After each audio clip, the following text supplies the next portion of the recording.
Shalom shalom ubuna mahoro n'ufasha no mukabera bibane namwe ni Toro Patmos n'umushumba wayo nkuko bisanzwe mumenyereye ni kuri YouTube channel ya Patmos of the Church, kuri Facebook ya Prophet Jean Bosco Nsabimana, ni kuri nimero igendanwa ndetse ushobora gukoresha no kuri WhatsApp 0788 35 0697 0788 35 0697 ni Patmos of Faith Church ndetse ni itorero Patmos of Faith, aho ushobora kumva kwakira imbaraga z'Imana, gukira, kubohoka mu buryo budasanzwe, ndetse kufatanya bw'itoro Patmos na BTN, aho imbaraga z'Imana zizakora byinshi bitandukanye mu gukora ibitandukanye n'ibyo wibwira cyangwa ibyo abantu bibwira ku buzima bwawe. Uyu munsi rero ndagira ngo tuganire ku mbaraga z'ibitangaza mu gukora no kugira neza no gukiza abantu benshi, uburyo bashobora gukira indwara zitandukanye, kubohoka mu buryo butandukanye, mu buzima butandukanye, kandi Imana ikagira neza ubuzima bw'abantu benshi. Turaganira ku magambo atandukanye, ariko mbere yuko tuyinjiramo cyangwa tuyasoma tukayasobanura tukayahanuriramo, Imana igakora ibintu n'ibitangaza ku bw'ayo magambo, ndifuza ko twabanza tugasenga Imana ikagira ibyo ikora, hanyuma buri muntu wese akakira igitangaza rye ku ruhande rwe. Mu mbaraga z'amaraso Yesu Kristo, iri ni ijambo rizima ribohora, rikiza, rigera ku bantu ingeri zose, abatuye Afurika, abatuye Uburayi ndetse na Amerika, ku bwoko bw'Imana muri rusange, uri muri Aziya, reka bahabwe umugisha nawe.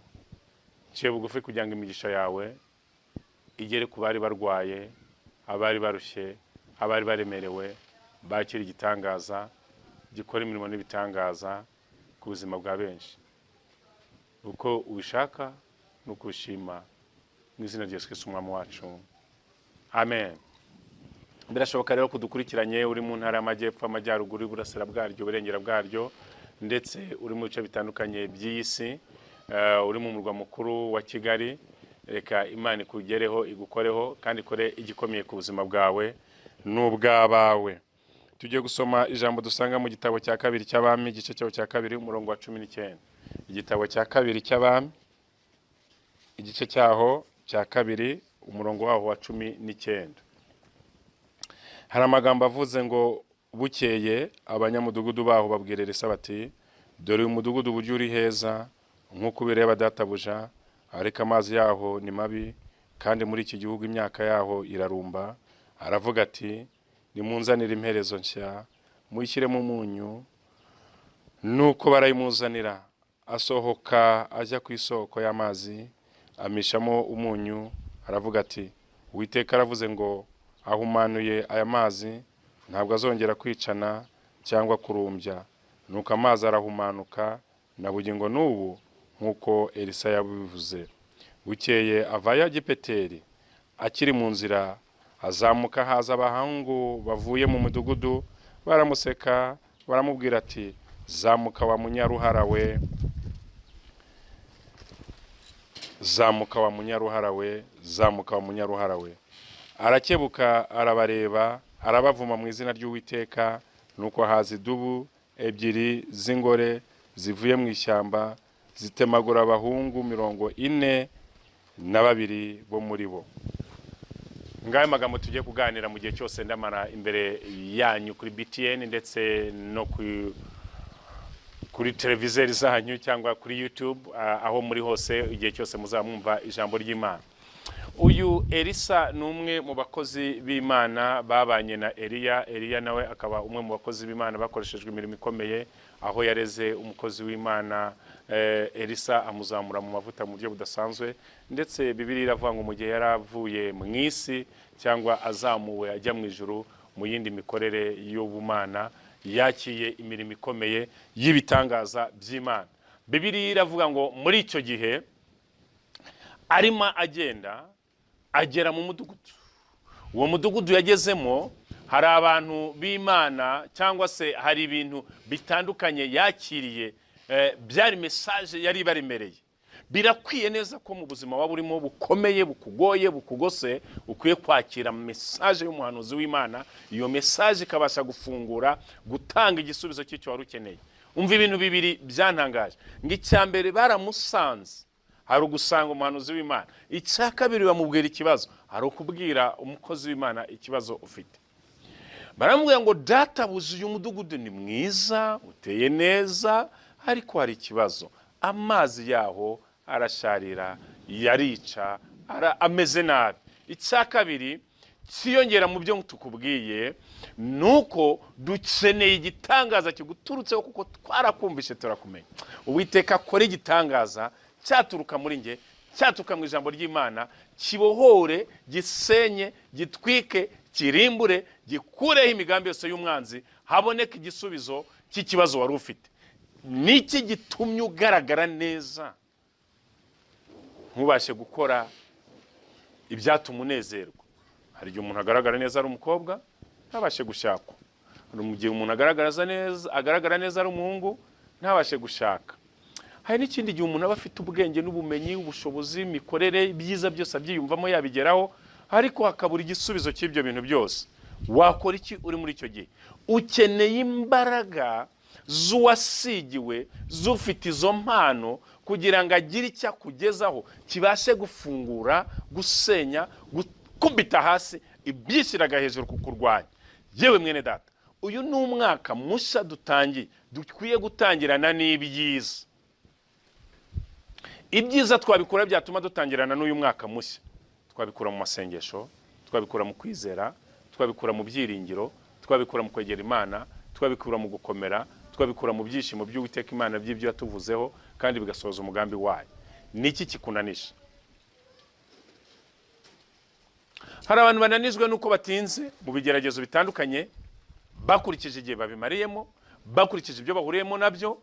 Ariko uyu munsi njye ubari imbere, suko ndi mwiza, suko ndengeje abandi, ariko yampamagaye se umwami wacu Yesu Kristo yo kwizerwa, itwemeza neza ko igihe cyose tuzayihamagara ngo igire icyo ikora ku bayo, ku bwoko bwayo, izaca inzira. Ukeneye inzira z'Imana ko zifunguka, ukeneye igisubizo cy'ibibazo n'ibigeragezo wari urimo, haracyari ibyiringiro. Benshi twagiye dusengera bagiye bahoka, benshi twagiye dusengera bagiye bakira imashimwe ndetse n'ibitangaza by'Imana, bakavuga ngo haracyari ibyiringiro. Hari abarongowe, hari ababyaye, hari abakoze business zigakunda, hari abageze ku butunzi, amazu, amamodoka ndetse n'ibindi by'agaciro, hari abashe kubona amaviza bajya mu mahanga ndetse barashima Imana n'uyu munsi by'Imana yabakoreye. Uyu munsi nawe ukeneye igitangaza cy'Imana. Kugira ngo ugere ku gitangaza cy'Imana, nuko wageze ku munyabitangaza. Kugira ngo ugere ku munyabitangaza, nuko hari icyo wigomwe ku buzima bwawe. Ijambo ry'Imana ryatubwiye ngo babwira umukozi w'Imana ngo aha hantu ni heza, harakeye, harasa neza, hari ibyiza, hari ubuzima, ariko turapfuye. Ubutaka, amazi, ubuzima, imibereho birarumba, nta kintu dushobora kubikuramo.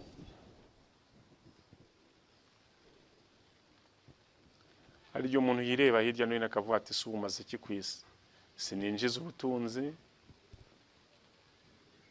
mu byo nkora, ntacyo mariye umuryango, narize, diplome irabitse, yabaye nk'iki. Ni iki kintu umuntu ashyira muri coffre-fort atajya akenera? Iki reka mvuge nk'ibyangombwa by'ubutaka, cyane kugiye muri banki ari kwaka ibyangombwa, bank ideni, ni nk'ibyangombwa by'ubutaka, buryo bikenera uko biri ngombwa. So ugafata ibimwe mu butunzi cyangwa mu byo waruhiye cyangwa wakoreye imyaka yawe yose, bikabikwa bitatanga umusaruro kubera imigambi ya Satani, cyangwa se byanashoboka ko yaba ari n'igihe kitaragera, ariko igihe cy'Imana yo kigeze, isaha y'Imana yigeze. Reka gufokasinga kubikuri imbere, bihora bisakuza, bihora bihagurutse, bihora mu matwi yawe, uhora wumva uri updated. Nta muntu utari updated kuri COVID-19. Buri wese ahora avuga what is next? Niki kikurikiyeho? Habaye iki noneho? Turajya muri lockdown, bafashe ingamba muri aka gace, ni guma mu rugo mudugudu, guma mu rugo mu kagari, ni guma mu rugo state, ni zihe ngamba zafashwe, ni district, ni sector, ni iki kidasanzwe kiri kuri iyi si. So uko ukurikirana amakuru y'iyi si, waba ukurikirana n'amakuru y'ijuru ngo wumve icyo Imana iri kuvuga ku buzima bwawe. Ese iyi si ubundi uzayigumamo? Aharaho wakizera ukiringira neza ko isi ari yawe? No, iyi si ni icumbi. Umwuka washira biturutse ku ndwara iyo ariyo yose. Mbibutse ko COVID-19 atariyo yica gusa. Ibyago n'amakuba n'ibyahagaze, inzara ntiyahagaze, ubushomeri ntibwahagaze. Hari ibintu byinshi biri kwasamira abatuye isi, bikabahungabanya mu buryo butandukanye.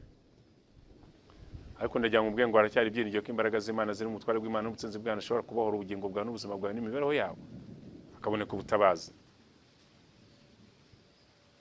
Niba ubona icyorezo n'icyago kingana gutya kigenda kitarobanura abakomeye boroheje inzego zose, ingeri zose, imyanzuro ikagenda ku rwego rwarwo rwose, ku ngeri izo arizo zose, wibwira kurinde nyuma y'ibi. Urabona hatari izindi mbaraga, urabona hatari ibyindi byiringiro, urabona udakeneye ikindi cyakufasha cyagusapotinga muri uyu buzima. Rega mbibutse ko iyobokamana cyangwa se religion ari moral. Ukwiye kwakira icyo kintu kigukomeza muri uru rugendo. Wipfa mbere y'igihe cyo gupfa, wisenyuka mbere yo gusenyuka. Nyemerera wizere ko hari imbaraga zigifite ubushobozi mu gufungura amarembo y'uburinzi, mu gufungura amarembo y'ubuzima, mu gufungura amarembo y'imibereho, mu gufungura amarembo y'icyakugira umumaro mu mibereho yawe ya buri munsi. Ni iki kikurashe mu mutima kikubujije amahoro? Amahoro ya mbere y'abantu bubaha isi kandi bakunda Imana, bayiringire cyangwa se bayiringiye, nuko bazahabwa ubugingo buhoraho. Ese ukeneye ubugingo buhoraho cyangwa ukeneye kuragwa isi? Hari abajya bigisha ko hari umurage w'isi, ngira ngo amaje kubona ko nta cyiza kiri muri isi.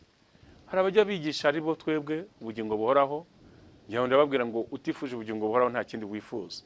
Ku nyuma y'urupfu urugendo rugutegereje ni umuzuko. Nyuma y'urupfu nta migambi, nta bikorwa, nta project, ntacyo uzageraho. Ariko ukiri muri iyi si ufite ibyiringiro, ufite amahirwe, ufite ibyishimo, ufite byinshi bizakubyarira umusaruro.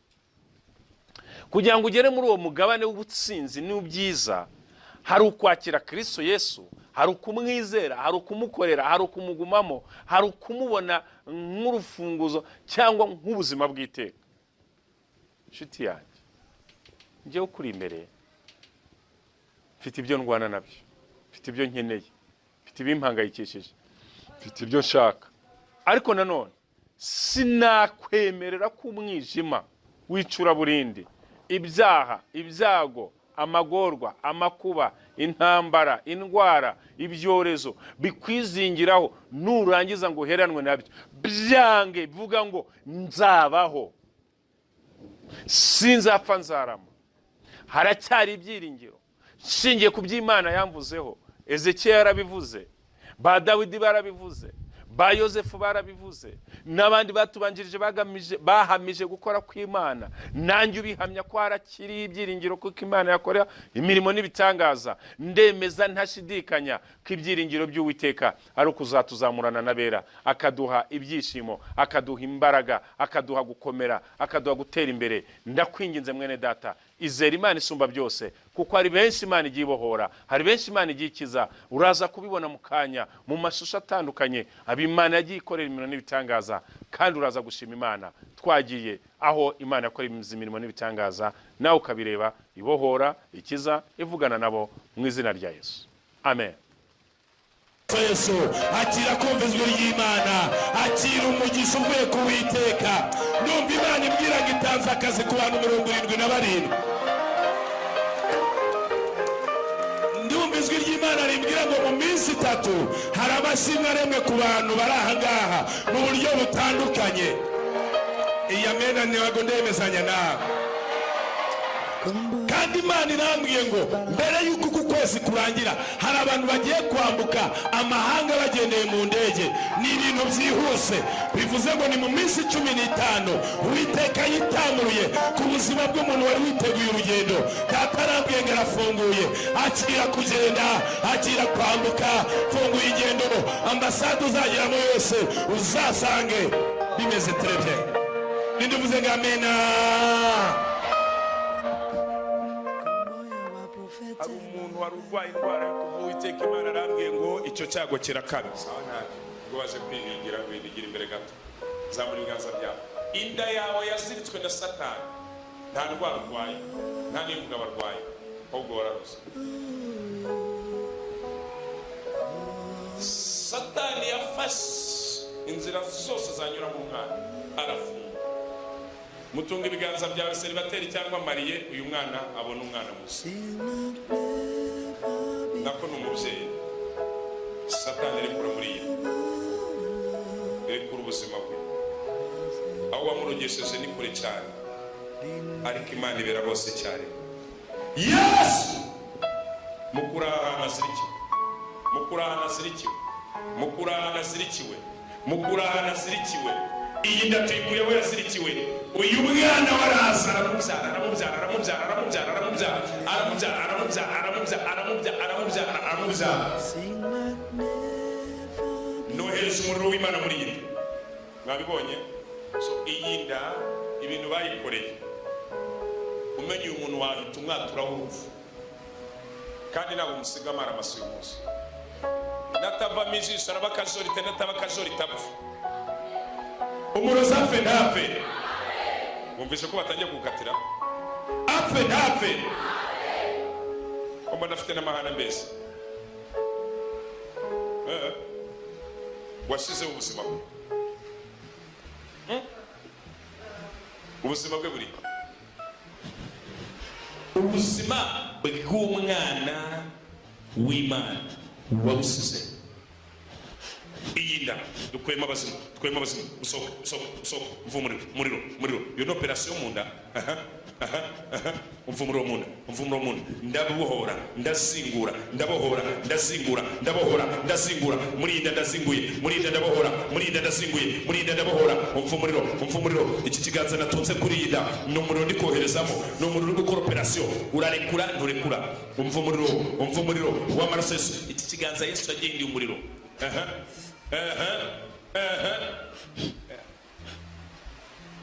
Ahantu uyu mwana yatawe.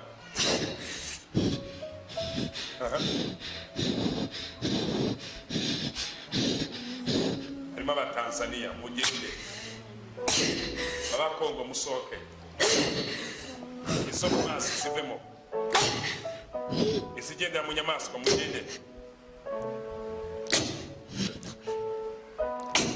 Uwo ni umuriro mu nda, uwo ni umuriro mu nda. Umuriro, umuriro, amaraso Yesu.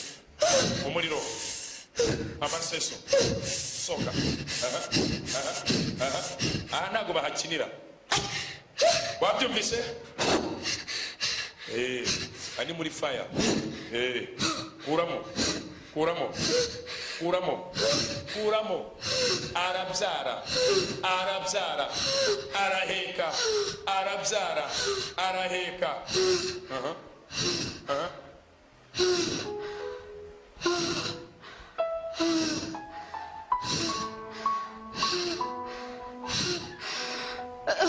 Arabyara, araheka. Aho wamuzirikiye, imyuka yose yari yicaye muri indi soke. Imyuka yicaye muri indi soke. Imbaraga zari ziri muri indi soke zikuriyemo niwe wabyishiriyemo. Wasizemo iki mu nda ye? Wasizemo iki?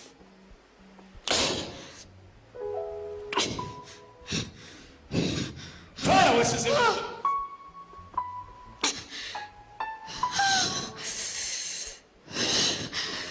Buri mwuka satanike wose winjiye muri uyu mubyeyi, biba amahembe bibi bitega, imbaraga zimuvunagura, ajya kubyuka yabaye intere, umubiri wose urakubitwa. Kumwe umuntu, ibi ni iby'abakorereka mbere, ariko ubuzima bwe Satani abukontoroza umwijima wiwe. Umugongo yarawuciye tayari, ubuzima yarabwangije. Amaguru ahoramo umuriro, indi ihoramo umuriro, agatuza gahora kamurya, ntahumeka neza, umutwe uhora ucanyemo umuriro, yumva amajwi atumvwa, amaso ye ntareba neza, ubuzima bwe bwuzuye agahinda, umutima we uvirirana. Ibyo ni byo abadayimoni bohereje ku buzima bwe. Ariko Yesu ni umwami aramukiza. Yesu ni umwami aramukiza. Yesu ni umwami aramukiza. Garuka aho urakuramo ibyo washyizemo, urabikuramo ntubikuramo.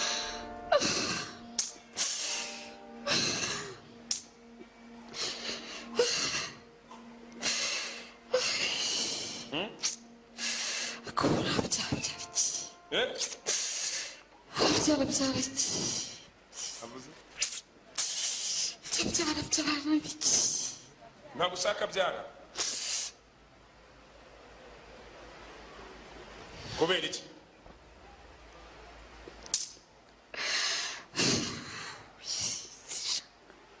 Kuki udashaka byara? Ndashaka azafata byari agatahira umwana umwe, nawe urishaka ko byara kubera yarasuzuguye. Yaragusuzuguye? Ibyo bimaze imyaka ingahe? Umwana aheruka kubyara bafite imyaka 20, ndetse n'ikimenyimenyi namuteje kwishingira. Nakanabyaye ubu ngubu nta mahoro kafite, gahora karwaragurika, gateza ibintu byinshi bihora bikagagaza, ndetse nako nzakwica.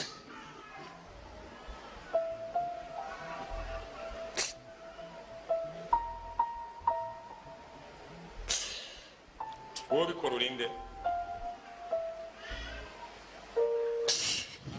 Umuriro, abazimu barahi, abadayimoni barahi, imyuka yaturutse Tanzania, imbaraga z'abasazi, imbaraga z'abadayimoni, imbaraga zoherezwa ku buzima bwe. Bari baramwohereje n'umwuka w'ibisazi, bamwohereza umwuka w'ubuhumyi, bangiza ubuzima bwe. Hari imbaraga mbi zirara zicuraguriwe, hari ibirara bibyinaguriwe. Ibi byose ndabitwika, ibi byose ndabitwika. Dayimoni y'agahinda yinjira mu mutima we, iyirashya. Dayimoni y'ikuzimu, urashya, urashya, urashya, urashya. Uri imbaraga zikorera ahantu h'umwijima. Yesu niwe mucyo, akwirukane, agutwike. Urarekuye nturekuye? Fire! Urarekuye nturekuye? Fire! Urarekura nturekura? Arekuye. Urekuye iki? Rekuye ndaye nagenda byara. Yabizirikiye he? Aramuziritse ku bitenge, mujugunya mu mazi, ibintu bitaba mu mugina. Mu mugina? Utuye mu cyaro? Utuye he? Cyahe? Nyanza ya Butare. Nyanza ya Butare? Uri umunyenyanza? Wewe wakoze ibi ngibi utuye i Nyanza? Fire! Ndaye!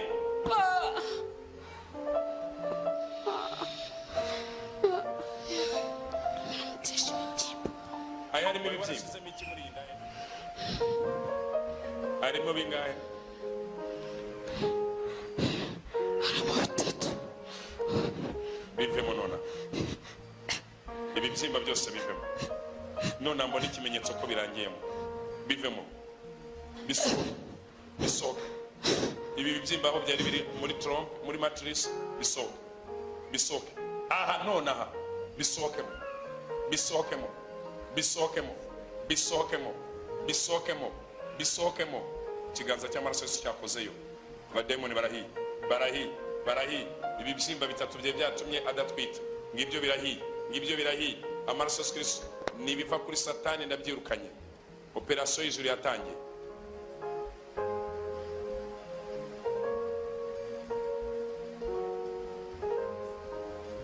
Yego bisohoke nona. Ejo bundi hari umudamu waza duhamya kuntu yabyaye ikibyimba. Gira ngo ari muri urusengero. Bikuremo nona.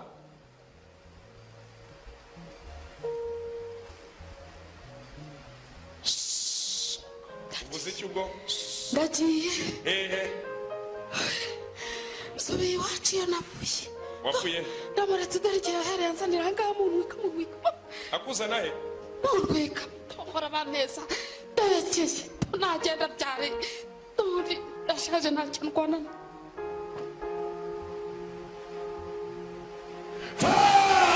Umuriro w'Imana, amaraso ya Kristo, imbaraga za Yesu.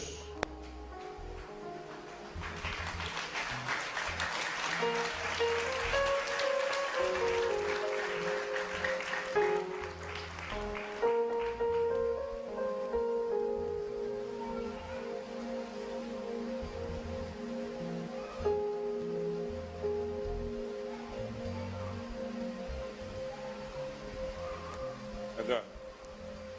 Sasi. himbazwe Uvuye he? komasi Eh? komasi Urumva umeze ute? ubu mu nda hatonekara no mu mutwe n'umugongo. Wagiye kwa muganga? Urabizi ko ufite ibibyimba bitatu mu nda? Wari ufite ibibyimba bitatu mu nda? kubisa Wumvaga mu nda yawe hakurya? Muri iki gice? Hakamo umuriro? hakamo umuriro mwinshi Kandi inda yawe yari ibyimbye. baraga ibyimbye cyane. Uyu munsi wumva umeze ute? Kora wumve abantu hose.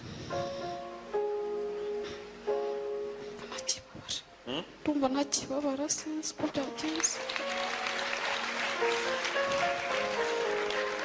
Witeguye kubyara? byiteguye ni ukuri. nyuma y'ibyo ndizerana n'Imana ko hari icyo ubonye, kandi nawe urizeye ko Imana hari icyo yakora. Ubufatanye bw'Itoro Patmos of Faith Church ni umushumba waryo ari we Prophet Fire, ndi imbere yanyu Jean Bosco Nsabimana, ndetse wadukurikirana kuri YouTube yacu ya Patmos of Faith Church ukeneye kubona ibindi bikorwa cyangwa indi mirimo y'Imana igenda ikoreka mu Itoro Patmos, nawe bikagufasha kwizera no kubohoka no kwakira imbaraga z'Imana no kumva ijwi ry'Imana ivuga ku buzima bwawe. Ndetse ndizerana n'Imana ko hari imirimo y'Imana igiye gukoreka ku buzima bwawe, aho kuri iki cyumweru tuzabana kuri YouTube, kuri Facebook, ndetse no gusenga mu buryo bw'umwihariko kuri telefone 0788 35 WhatsApp, ndetse bizakomeza no mu gihe Imana izaba iduha icyerekezo cyo kuva muri ibi bihe bya lockdown, aho turi gusenga kugira ngo Imana igire ikikora. Nyemera rero uri buhamagare nyuma yo kuva muri studio, Imana ikorane nawe, kandi ndakwakira kugira ngo usengere, waba uri mu bice bitandukanye by'isi cyangwa se utwandikiye tukagusubiza. Imana hari icyo iri bukore ku buzima bwawe. Nyemera ngo usengere mu mbaraga z'amaraso ya Kristo, humanura abantu be barahumanye, senya imbaraga mbi zose zarafunze ibyabo, humanura business yabo, humanura ubugingo bwabo, humanura ubuzima bwabo, humanura imibereho yabo, ukorene nabo ibimenyetso n'ibitangaza, ukiza indwara, ukureho ubumuga, ukureho icyabarwanyaga, utanga amahoro mu rugo rwabo, utanga ibyishimo n'umunezero, wakora ibirenze ibyo bwibwira n'ibyo dutekereza kuri uyu mumama wari urwaye mu nda, kuri uyu mupapa urwaye umutwe udakira, kuri uyu utajya gusinzira, kuri uyu urwaye umutima ndababona, kuri uyu nguyu wari ubuze ubuzima bw'imibereho, kuri uyu ufite ideni rimukomereye, kuri uyu nguyu nawe inyubako yaheze mu myubakire, no kuri uyu nguyu ufite imanza imbere ye, no kuri uyu warenganwaga, n'uyu nguyu wari urwaye imbaraga z'imyuka mibi, birara bimusakuriza, bimukubita, bimunaniza. Reka imirimo n'ibitangaza bikoreke, kandi Mwami Yesu wihesha icyubahiro. Ngaho ubuntu, imbaraga n'ufashwa n'Umwuka Wera, kora ibirenze ibyo twibwira n'ibyo dutekereza, kandi ubikore kubwo kwihesha icyubahiro mu mbaraga z'amaraso ya Kristo. Ngaho ubuntu, imbaraga n'ufashwa n'Umwuka Wera bane namwe none iteka ryose mu izina rya Yesu. Amen.